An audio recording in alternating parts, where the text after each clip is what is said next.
sa ating channel. Bali, tatrasas po tayo ngayon mga kamasan. Nagano na po tayo kahapon, nakapag-lagay na ng mga raptor. Bali, nag-update lang po tayo kahapon. Hindi po tayo nakapag-upload kahapon ng video. Gawa ng may lalakarin po tayo. Ayun po mga kamasan, samahan niyo po muna ako dito. Mag-trasses. Let's go! Ng raptor ngayon ay kahapon. Tapos nalagay rin natin to, itong pinakapatungan ng mga raptor. Ayan, bali ito po yung diskarte natin. Una po natin nalalagay yun sa magkabilang dulo, tsaka yun. Ayan. Tapos hinila po natin ng tanse. Ayan. Bali sinusunod na lang po natin yung pinakatansi natin dun para makita kung level or hindi. Pero pwede rin pong hindi magka-level yan mga kamason, kahit ano lang, 1/2 lang, para yung tubig dun siya babagsak. Ayan, ito po yung yung inaano ko dati na sukat na size 4 inches. Bali ito po yung ano natin, raptor. Bali susukat po tayo ng dito, magmula sa biga sukat tayo ng 4 pulgada or 10 cm. Tapos din na yun, halos nakapantay na rin dun. Yan. Bali yung pong iba kasi mga kamasan, wala po siyang asinta dito. Bali kita na yung kita na yung raptor natin. Pero ako sinusuka ko muna ng naka-slide na 4 inches. Tapos lagyan ko ng pako para makasinta yun. Meron siyang asinta na kamukha nito ang ginawa natin. And tapos din pantay na rin dun. Bali ito muna yung nagawa natin kahapon. Bali lalagay pa natin yung sa kabila, dalawang mahaba dun, lagay po natin. Tapos yung tatlong maliit dito. Bali magpapabili pa tayo ng isang 2x4. Bali kukulangan tayo po ng isa. Bali 5 raptor ang linagay natin. Ang sukat nito nasa 180 siguro. Yan, kasama natin muli si Paring JM. Bali nagsilsil po pala kahapon si Paring JM na mga box.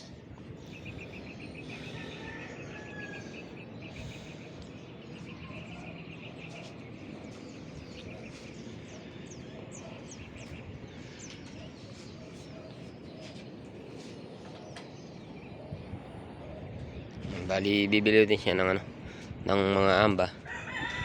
Siguro 2 left at saka isang right lang ang bibilin ni Bapangyo. Tapos na sukat niya 80/210. Tapos isang 90 na left din. Tapos yung pangan natin na CR, bali isang CR lang yun na plastic, PVC door ang pabibili natin dito. Tapos dun siguro GGI ko na lang ngamba. Ayan po mga kamasan. Bali itong raptor halos pantay na rin sa natin sa sinta. Ayan. Bali magmula sa biga mga kamasan, sukat lang tayo ng 4 kung ano man lalagay natin pang raptor. Ayan. Ayan, halos yun sa akin mga kamasan, nasa 2x4 lang ang linalagay kong pang raptor sa mga bubong. Ayan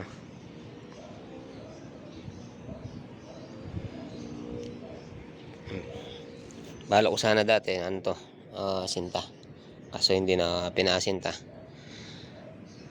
Hali yan na lang po yung nilagyan natin. Kung ako sana asinta, tapos may little beam na aapakan na buos para matibay. Tapos si Pinsan JJ nakapagpalitada na rin.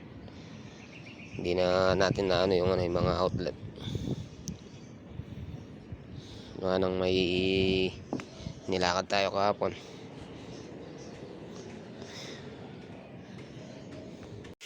Ayan po mga kamasan, bali Tinutuloy na lang po natin itong mga outlet at saka yung mga switch.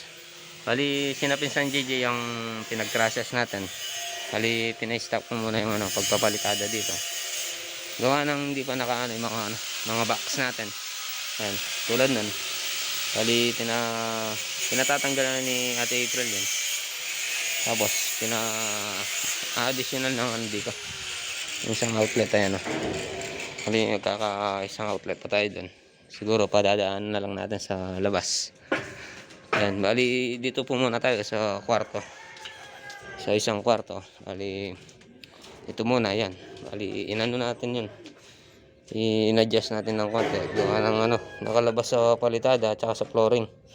Hindi bali puputulan na lang ni paring Marlon yun, sobrang taas. Tapos ito na sisilsilin natin to mga switch. Yun, bali sinilsil din natin yun. Ano, si Pinsan JJ. Yan.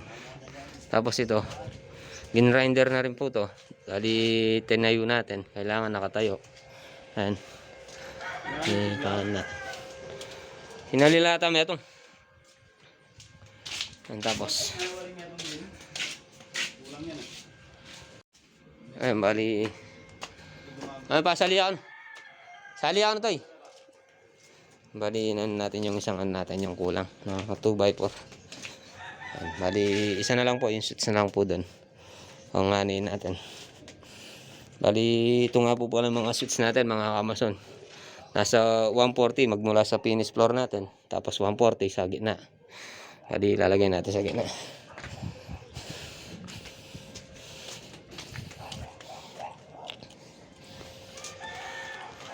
Yan po mga kamason. Bali ito po yung natin. Yung taas ng 140 natin. Tapos hinati na lang natin yung utility box. Ayan o. Bali ito po yung 140 natin. Magmula sa finish floor. Bali dito kuha tayo ng 140 magmula sa finish floor natin pa taas para lagay natin sa center nya. Dito natin lagay magmula sa 140 tapos center siya. Tapos dito naman po kuha tayo ng 20 cm. Doon na naman po sa gitna, pinakagitna nya. Ayan mga kamason, samahan nyo po muna ako. Ayan po mga kamason, kung makikita nyo po yung natin, yung meters. Bali kumuha tayo ng magmula sa pinaka-amba. Kumuha tayong 20 cm. Tapos gigitna na lang yung Johnson box, ay utility box. Ayan. Center na lang po natin yan. Tapos natin yung flexible loss.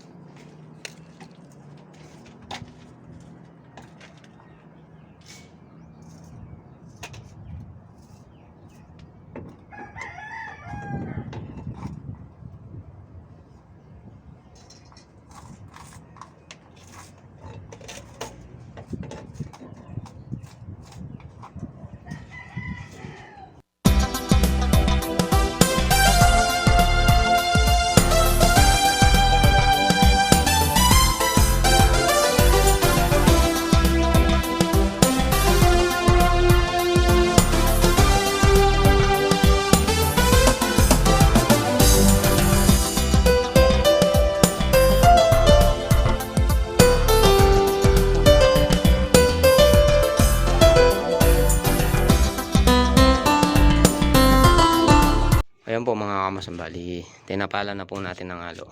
Bali ito pong utility box natin, kailangan nakaano tayo ng dito para palitada. Pwede rin pong 1/2 din. Pwede rin 1/2 or mas pa sa 1/2. Ayan o. Bali nakaano siya ng kahit 0.5 lang po yan, pwede na.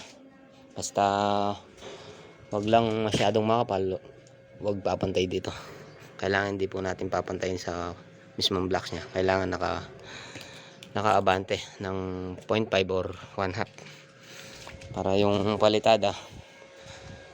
Kasi maano po yung yung mga tornilyo niya, minsan maliit, minsan may mahaba naman po doon. Yung katulad po nito, ayan sobrang lalim.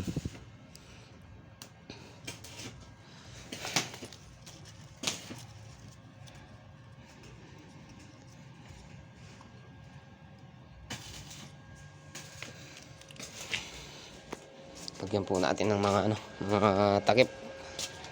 Baka mapasukan ng halo, mahihirapan tayo. Ayan po mga kamusta, na halos nalagay na po itong mga raptor natin. Bali, lalagay na lang po yung mga tubular na 2x2 natin. Yung pagpakuan ng mga yero. Tapos tayo yan. Tapos na tayo dito, naglagay ng mga outlet at saka yung mga switch. Bali, mga na lang po hindi natin nalalagay, yung mga linya ng tubig at saka yung shower. Ayan. Tapos dito.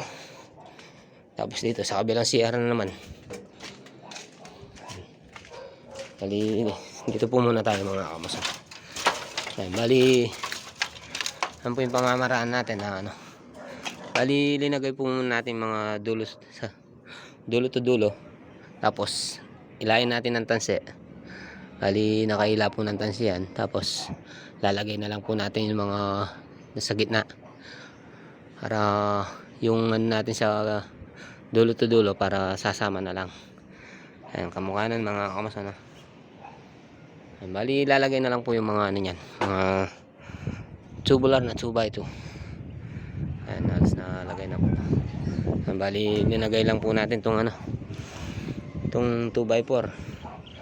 Ito yung pagpapatungan ng mga raptor natin.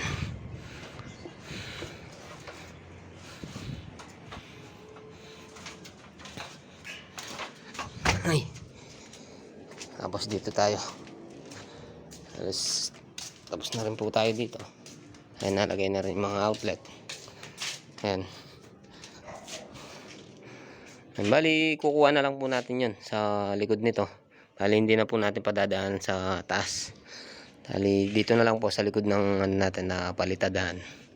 Tapos ito. Bali, in-additional na naman na outlet. Bali, dito na lang po natin pinanguha sa mismong malapit.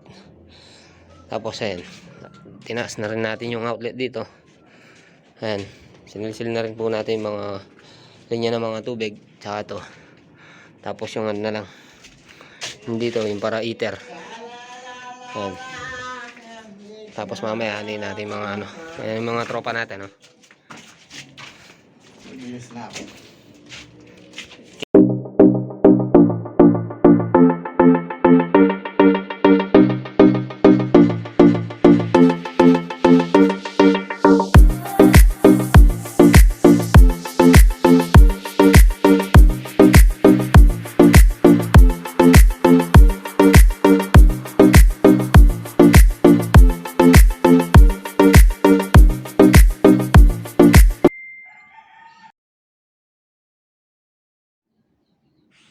Ayan po mga kamasonalis, natapos na po tayo dito.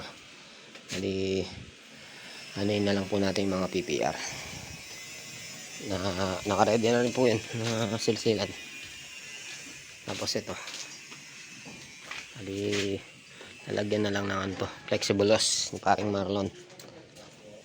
Tapos dito, ayun, bali, nasilsilan na rin po natin yan, taka na-grinder rin. Bali, lagyan natin ng outlet. Tapos mamaya ito yung anin natin yung para sa para sa 3-way na switch. Pag nasa baba ka, pwede mong buksan.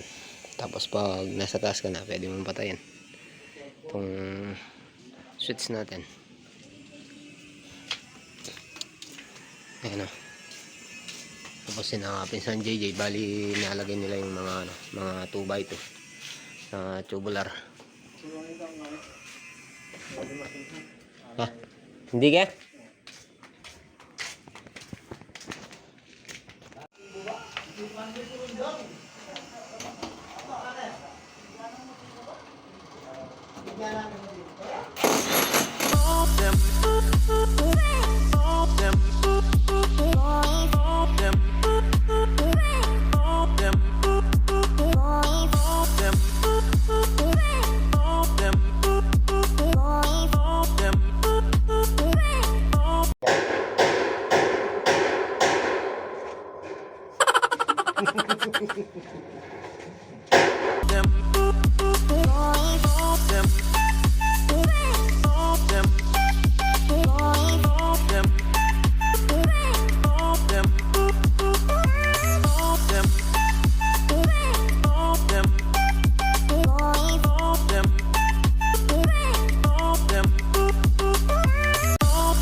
Ayan po mga kamasanalis, tapos na po tayo na nag grinder at saka nagsilsil. Bali nagyan na rin ng boxy ano,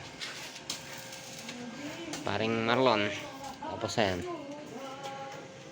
pinapasok na yung ano, yung kuryente sa flexible, dahil doon natin padadaanan. Kailangan nakaano na po yan kasi mahirap natin pasok, mahirapan tayong magpasok dito. Tulungan po natin si paring Marlon.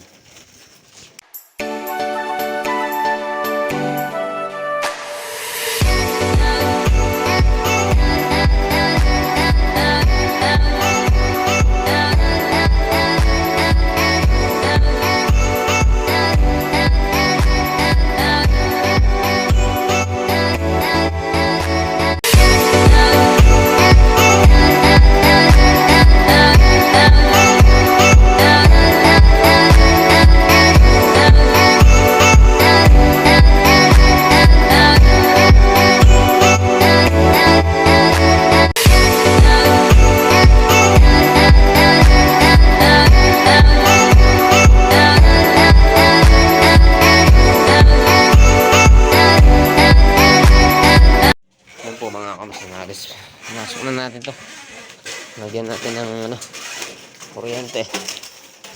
Bali lalagay natin doon sa pinakasulok.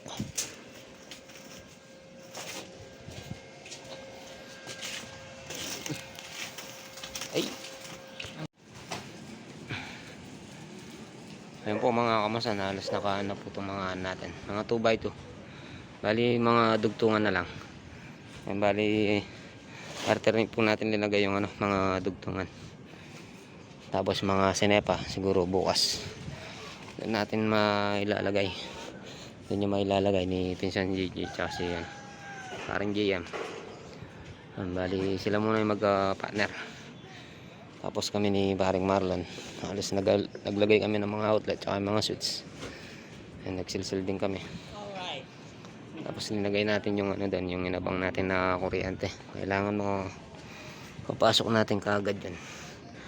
Dahil ano po yan yun, dahil naka elbow doon. Hindi natin makipasok doon pag ano. Kaya lagyan na natin kaagad ng ano, ng kuryente. Bali yung gamit natin doon, number 14 kuryente. Tapos yung pala mga umasan, sumobra yung ano, yung asinta. Bali babagbagan na lang po natin yan. Bali sinama lang po natin yung ano natin dun, yung ano natin, yung pinaka raptor. Bali mahaba po kasi yun dun, tapos yun dito halos magkasukat lang.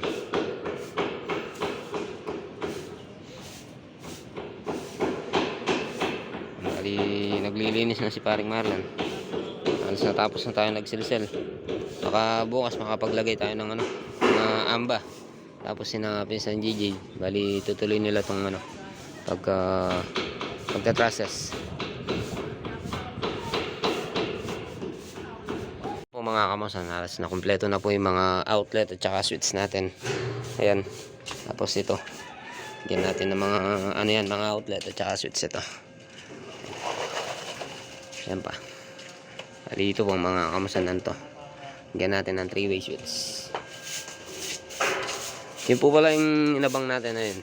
Para sa ano yun, 3-way switch po yun, yung inabang natin. Bali tatlong kuryente yung pinadaan natin doon. Ayan. Bali outlet ng TV. Nasa 1 meter po to, magmula sa finish floor natin. Tapos itong mga natin, nasa 140 yung pinaka center nya, magmula sa finish floor. Ayan o, bali napalitada na po kahapon to. Tapos ito mga outlet. Ayan. Tapos yun, hindi pa nalagay yun doon, pero sinilsil na rin po natin. Tapos yun, yung natin, dinagdag din natin na additional na outlet. Tapos ito, halos kumpleto na rin po to. Tapos sinilsil na lang po muna natin yun, dahil elbow na lang po yun. Tapos ito, nakasilsil na rin po ito. Bali, may ano po ito, may heater. Tapos tinaas natin to. Hali natin ng 1 meter magmula sa finish floor dyan. Tapos yan. Alas kumpleto na po. Baka bukas makapag-amba na po tayo. Ilagay natin yung amba. Hali nakabili na rin sina Papang tayo. Tsaka ni paring Marlon sa Kalam. Ayan. Bap, shout out!